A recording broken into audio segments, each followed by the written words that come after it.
السلام عليكم. النهاردة ان شاء الله هنعمل وصفة لذيذة جدا واقتصادية وسهلة وطعمها بيعجب كل الناس ان شاء الله. اول حاجة نصلي على الرسول صلى الله عليه وسلم ونبدأ الوصفة مع بعض. الوصفة بتاعتنا النهاردة بطاطس بانيه. لو عجبك الفيديو ما تنسنيش باللايك الحلو من ايديك الحلوة، واعملي متابعة للبيج عشان تشوفي كل جديد ان شاء الله.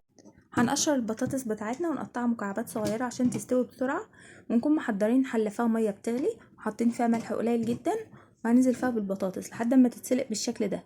هنروح مصفينها كويس جدا من المية ونهرسها بأي حاجة، شوكة، معلقة، هراسة، أي حاجة تعجبك إن شاء الله.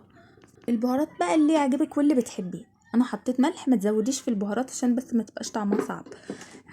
أنا حطيت ملح وفلفل وكمون وكاري وكركم وتوم باودر وبصل باودر، وهتقلبي المكونات دي مع بعض، وما تنسيش تحطي معلقة كبيرة من النشا. انا حطيت شويه من البقدونس، لو عندك حتى بقدونس في الفريزر ينفع عادي ان انت تحطي، لو عندك فريش برضو تمام. بعد كده هتشكليها الشكل اللي انت تحبيه، دواير، مثلثات، مربعات، اي شكل انت بتحبيه، وبعدها هتطلعيها في الفريزر تقريبا 10 دقايق او ربع ساعه. تمام. وبعد كده هتكوني مجهزه طبق فيه دقيق على نشا، وتتبليه بنفس التوابل اللي حطيناها في البطاطس، او اي توابل برضو انت بتحبيها، وهتزودي ميه كده بالتدريج لحد ما توصلي للقوام اللي انت هتشوفيه دلوقتي ان شاء الله. وطريقة البانيه ديت من غير بيض خالص، تقدري تعمليها مع اي حاجة من انواع البانيه. تمام. شايفة القوام عامل ازاي؟